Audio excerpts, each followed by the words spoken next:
Did Rome really burn a great city to the ground for 17 straight days, and then forbid anyone from ever living among its ashes?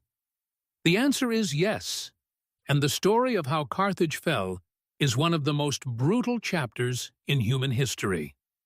Here is how the heart of a maritime empire was systematically erased. Look first at the magnificent place Rome chose to destroy. Carthage sat on the coast of North Africa, commanding the narrow waters between modern Tunisia and Sicily. For the Carthaginians, the sea was not a barrier. It was a wide road that started right at their front door. Ships of all sizes came and went from dawn until dusk. The city watched over two busy harbors and a vast blue horizon that brought in endless wealth. Those two harbors were a masterpiece of ancient engineering. The outer basin was a massive rectangle designed entirely for merchant ships. Heavy wooden cranes swung cargo onto the docks, while long warehouses lined the stone quays. Connected to this was the Kothon, a circular inner harbor reserved strictly for the military. In its center sat a small island where the High Admiral commanded the fleet. Covered sheds ringed the water, hiding over 200 sleek war galleys from prying eyes. Carthage ruled the ancient world through the sea. It was a true thalassocracy, a power built entirely on ships, navigation, and trade. From its founding by Phoenician voyagers out of Tyre, it grew to command colonies and outposts across the western Mediterranean. Carthaginian influence stretched from Sardinia and Corsica to the Balearic Isles, reaching deep into the rich mining territories of southern Iberia. They felt the pull of every strait and bay. Picture the docks on a busy morning at the height of their power. You would see tall sacks of grain harvested from the fertile African interior. You would see tight, heavy ingots of silver brought out from the deep mines of Spain. There were ceramic jars filled with brilliant purple dye and massive stacks of imported timber. Porters shouted in a dozen languages. The harbors acted as the stomach of the empire, digesting goods from the known world and pumping out immense power. To anyone living in the ancient Mediterranean, Carthage looked entirely permanent. Because it traced its deep roots back to the old Phoenician homeland, it possessed a web of trusted trade routes and ancient partnerships. The cultural habits were deep, and the alliances were incredibly lucrative. If you were a neighboring kingdom or a rival city, the Carthaginian network felt like a massive stone wall that you simply could not push through. Silver from Iberia and surplus grain from Africa paid for sprawling fleets of triremes and quinqueremes. It paid for hardened soldiers and, when needed, tens of thousands of skilled mercenaries from across the ancient world. Bronze armor gleamed in the fierce African sun. Countless oars slapped the water in perfect rhythm. In the ancient world, money bought speed and money bought reach. Wealth was the literal wind pushing Carthaginian sails. The city had formidable teeth on land as well. Massive, thick defensive walls guarded the crowded, winding streets. Rising above the heart of the metropolis was the Byrsa, a steep and heavily fortified citadel hill. From that high stone sanctuary, defenders could watch ships approaching on the bay and see the dust of armies far inland. The sheer scale of the defenses shouted to the world that Carthage could take a massive hit and keep on standing.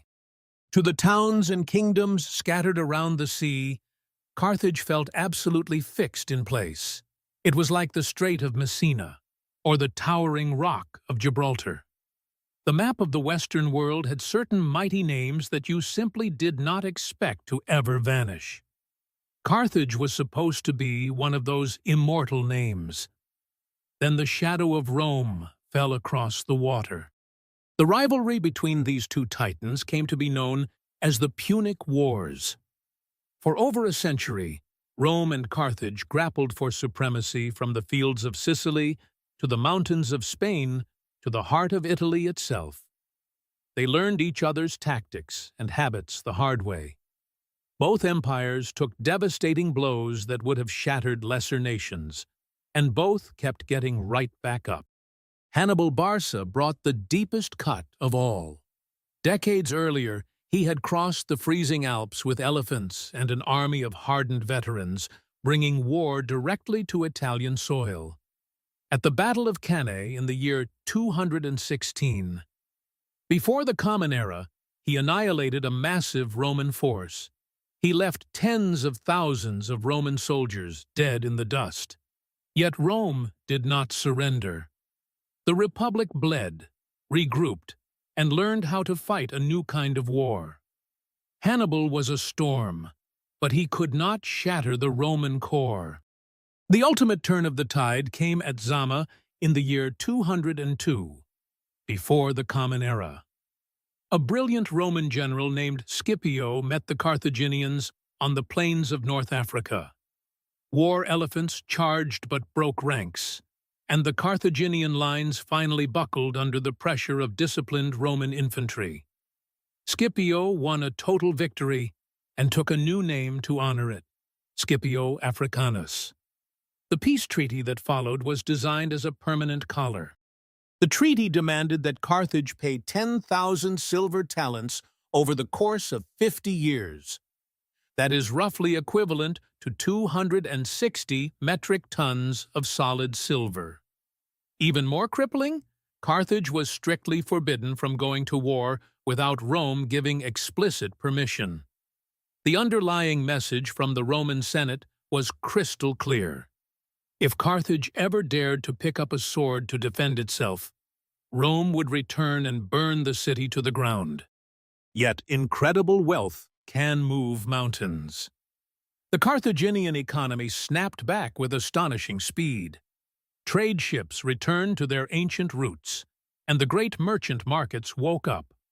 By the year 151, before the Common Era, reports reaching Rome indicated that Carthage had paid off the gigantic indemnity early.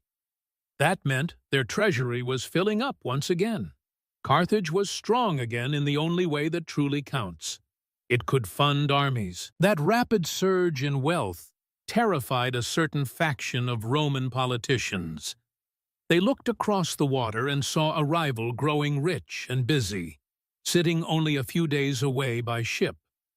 For these hardliners, Carthaginian prosperity, rather than military aggression, became the ultimate red flag. To them, the peace treaty signed after Zama was just a temporary pause in a war that had to end in total annihilation. One Roman made the case for war using fruit. Cato the Elder visited North Africa in the 150s before the Common Era. He saw a thriving, bustling Carthage. Upon returning to the Senate floor in Rome, he dramatically dropped fresh, ripe figs onto the stone steps. He told the assembly that these figs were picked in a dangerous rival city, just 3 days' sail away. He wanted the terrifying proximity to stick in their minds. Cato became obsessed. He began ending all of his speeches with one fixed phrase, even when the actual topic being debated had absolutely nothing to do with North Africa. Carthago delenda est. Carthage must be destroyed. It became a relentless drumbeat, echoing through the halls of power. That one phrase slowly turned simmering fear into an active, aggressive plan. It made an old and defeated enemy feel completely urgent once again. While Rome watched, their steadfast ally in North Africa began to press in. King Massinissa of Numidia took deliberate bites out of Carthaginian territory year after year. His fast cavalry would melt into the scrubland and then return at dawn to strike again. He fenced off vital wells, drove off massive herds of cattle, and seized border towns. Massinissa did all of this knowing perfectly well that his friends in Rome would look the other way. Carthage was trapped by the old treaty. They could not fight back without explicit Roman permission. So they protested and they begged. They sent frantic envoys across the sea to Rome asking for justice. But Rome delayed and deflected. Each season that passed cut deeper into Carthaginian lands. Rich crops shifted hands, and border settlements were swallowed by Numidia. Back in Carthage, patience was wearing dangerously thin. By the year 151, before the Common Era, the anger simply boiled over. Desperate to protect their remaining land, Carthage raised a mercenary army without asking Rome for permission. They marched out to strike Numidia and take their territory back. The campaign was a military disaster, but the political fallout was even worse. By raising an army, they broke the ancient treaty. They handed Rome the perfect legal excuse to act. Rome immediately launched a massive fleet and showed up with terrifying demands. First, they demanded 300 children of the Carthaginian nobility to be handed over as hostages. Those boys and young men were weeping as they sailed away under heavy Roman guard. Then, Rome ordered Carthage to surrender all weapons, artillery, and armor within the city. Countless carts piled incredibly high with shields, spears, and catapult parts were rolled out to the Romans. Fear rose in the city streets. Once Carthage was entirely disarmed, the Roman consuls revealed their final devastating demand. The entire population had to abandon the city. They were ordered to move at least 10 Roman miles, which is about 15 kilometers, inland away from the coast. No harbor, no ships, no maritime trade, no future whatsoever. This seafaring metropolis was being ordered to become an obscure, dusty farming town. It was an order to commit cultural suicide. The leaders of Carthage realized they had been completely tricked. Moving inland was not a concession, it was a death sentence. The city exploded in fury and refused the order. Citizens chose to fight with absolutely whatever they had left. If they had to throw bare stones from the walls, they would do it. The massive city gates were slammed shut and barred. Hidden workshops lit their fires in the dark. The Third Punic War began with a brutal siege that would last for 3 agonizing years. The early Roman assaults completely failed. The towering walls of Carthage held strong against the battering rams. Inside the city, forges pounded loudly night and day. Smiths melted down statues and jewelry to make arrowheads and crude blades. Carpenters frantically shaped heavy timbers to build new defensive engines. The terrible sound of preparation never stopped. The desperation was total. According to the ancient historian Appian, even human hair became a vital weapon of war. Because they had surrendered all their supplies, the women of Carthage cut off their long hair and twisted it tightly into heavy ropes to provide the torsion needed for catapults. It was a staggering display of sacrifice.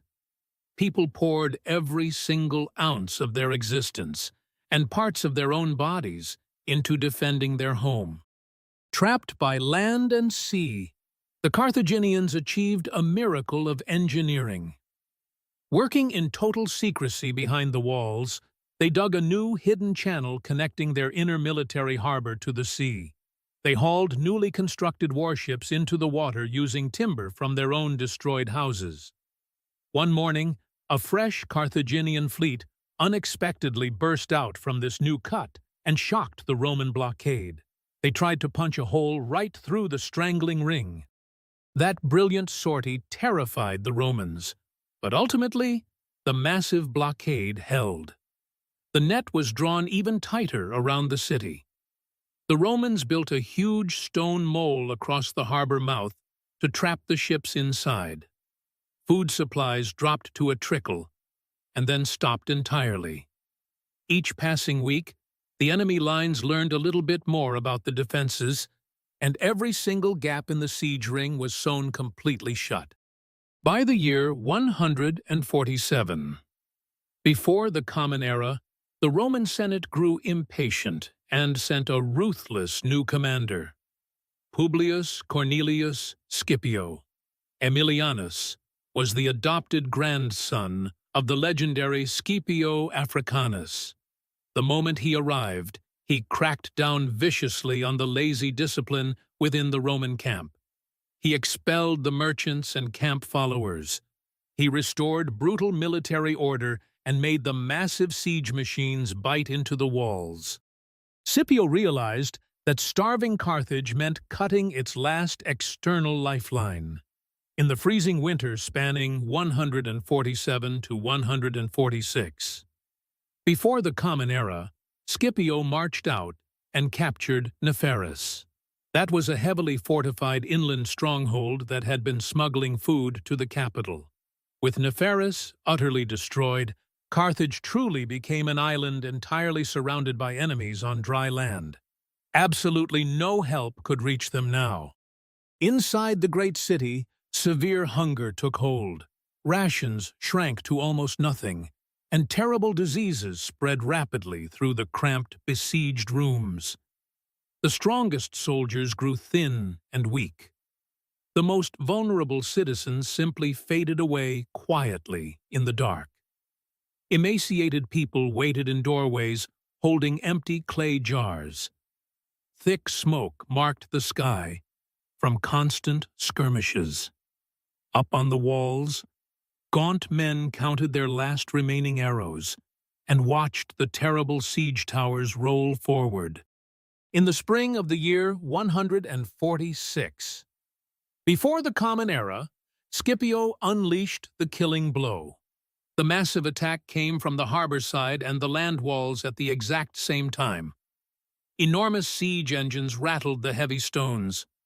Assault parties scaled the crumbling edges of the defenses. After 3 years of defiance, the exhausted city braced itself as the full weight of the Roman hammer finally fell. The critical breach finally happened at the Megara, the wealthy agricultural garden district just north of the city center. Roman legionaries poured through the shattered masonry in overwhelming numbers. They formed up and turned left and right, moving methodically block by block. The grand armies were now fighting a vicious urban war, tasked with clearing one of the largest cities in the ancient world, one bloody street at a time. The combat quickly climbed upward into the sky. Because the streets were too narrow, Roman soldiers threw wooden planks to bridge the gaps from roof to roof. They ran across these terrifying drops as fierce flames licked the eaves below them. Defenders fought desperately on the tiles, pushing legionaries into the alleys that were choking with smoke. You could barely see a dozen paces ahead. The advance was excruciatingly slow and completely savage. The last desperate stand formed around the towering Byrsa citadel and the sacred Temple of Eshmun. A hardened group of Roman deserters were trapped inside, and they knew they would face crucifixion if captured, so they fought to the death. The Carthaginian defense was led by Hasdrubal, the Boeotarch. As the temple doors began to splinter and the flames grew too hot, the defense finally cracked. Hasdrubal walked out and surrendered to Scipio.